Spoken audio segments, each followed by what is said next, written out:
Hello and welcome to prolific classes. I am Himanshi Das और आज हम करें क्लास 9 का एक और नया टॉपिक जिसका नाम है साइटोप्लाज्म, जिसमें हम साइटोप्लाज्म के साथ साथ साइटोसोल और सेल ऑर्गेनल्स के बारे में भी काफ़ी कुछ पढ़ने वाले हैं।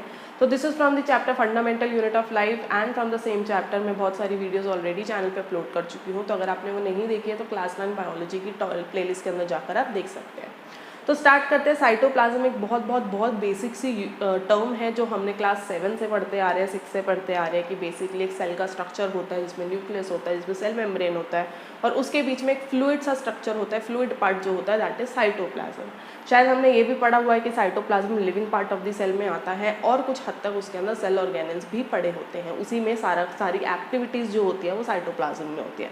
तो बेसिकली उसी चीज़ को हमने आज 9th क्लास के अंदर थोड़ा और डीपली पढ़ना है। तो cytoplasm is not only just the fluid structure, उसके अंदर कुछ हद तक ग्रैनुअल स्ट्रक्चर भी होता है, कुछ हद तक फ्लूइड स्ट्रक्चर भी होता है। तो basically there are several layers, जिसमें से एक लेयर होती है साइटोसोल, जिसमें बहुत सारे सेल ऑर्गेनल्स प्रेजेंट होते हैं, बाकी सेल इंक्लूजन्स भी प्रेजेंट होते हैं जो कि बेसिकली सारी मेटाबॉलिक एक्टिविटीज़ करने में हेल्प करते हैं।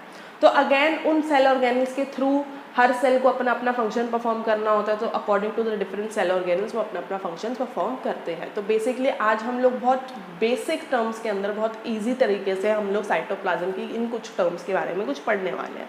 तो मैंने अगेन यहाँ पर कुछ पॉइंट्स जो है टोटल 7 पॉइंट्स अगेन मैंने यहाँ पर मेंशन कर दिया बोर्ड के ऊपर। तो आई वुड अगेन सजेस्ट कि आप थोड़ी देर वीडियो को पॉज करो और इनके नोट्स ज़रूर बनाओ, क्योंकि नोट्स आपके बने हुए नोट्स आपको फ्यूचर में बहुत हेल्प करेंगे। तो first point says the part of the cell which occurs between the plasma membrane and the nucleus is called the cytoplasm. This is the basic definition of cytoplasm। अगर पूछा जाता है भाई साइटोप्लाज्म क्या होता है, तो ये वो पार्ट होता है जो कि प्लाज्मा मेम्ब्रेन और न्यूक्लियस के बीच का पार्ट होता है एक सेल के अंदर। Second point says cytoplasm contain an aqueous ground substance, the cytosol containing variety of cell organelles and other inclusions such as insoluble waste and storage products। तो मोटा मोटा जैसे मैंने आपको बताया था कि जितने भी फंक्शंस परफॉर्म हो रहे होते हैं साइटोप्लाज्म के अंदर, that is all in this cytosol term. एक चीज़ होती है, ग्राउंड सब्सटेंस होता है, वहीं पर हो रहे होते हैं। उसके अलावा भी काफ़ी लेयर्स होती है जो कि अलग काम करती है। पर जो हम लोग साइटोप्लाज्म के बारे में ज़्यादा पढ़ते हैं, जो एक्टिविटीज़ पढ़ते हैं, वो सारी की सारी कहाँ टेक प्लेस हो रही होती है, that is in the cytosol. तो वहीं पर हमारी सेल ऑर्गेनल्स होते हैं, कुछ इंक्लूजन्स होते हैं, वेस्ट होते हैं, स्टोरेज प्रोडक्ट्स होते हैं। तो ये सब कुछ हमारा साइटोसोल में ही होता है। Third point says a cell has to perform different functions with the help of its various membrane bound cell organelles। Just like हमारी ह्यूमन बॉडी या किसी भी बॉडी ऑर्गेनिज्म की बॉडी के अंदर different organs different functions perform करते हैं, similarly हर cell के पास डिफरेंट सेल ऑर्गेनल्स होते हैं जो कि उसका फंक्शंस परफॉर्म करते हैं। Again every cell organelle is kind of उसके पास एक टास्क होता है परफॉर्म करने का, वो दूसरे में मतलब नहीं रखता। हर सेल ऑर्गेनल के अंदर भी डिवीजन ऑफ लेबर कन्वर्ट हो रखा है।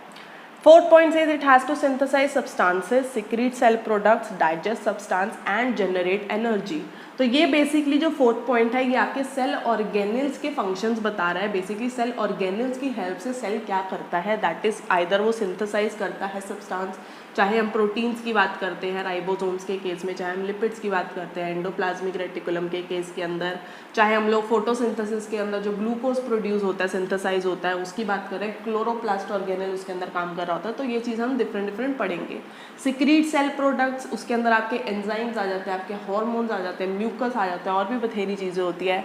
उन्हीं चीज़ों को, वेस्ट प्रोडक्ट्स को, बहुत सारी चीज़ों को डाइजेस्ट भी करना होता है, जो कि मेनली लाइजोसोम्स का फंक्शन आप पढ़ोगे, और जनरेट एनर्जी जो कि मेन होता है mitochondria. ATP currency of the cell के अंदर, करेंसी ऑफ एनर्जी के अंदर ये एनर्जी जनरेट होती है। तो basically fourth point is just a jest. ये चीज़ हम और अच्छे तरीके से पर्टिकुलरली हर सेल ऑर्गेनल के बारे में धीरे धीरे मैं वीडियो अपलोड करती रहूँगी। तो अगर आपको देखने तो चैनल को सब्सक्राइब ज़रूर कर लेना।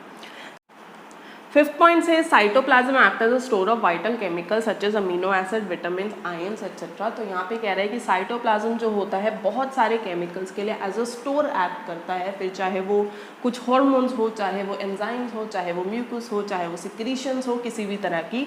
Sixth point says it is a site of certain metabolic pathways such as glycolysis। ना glycolysis is the process जो breakdown of glucose की बात हो रही होती है।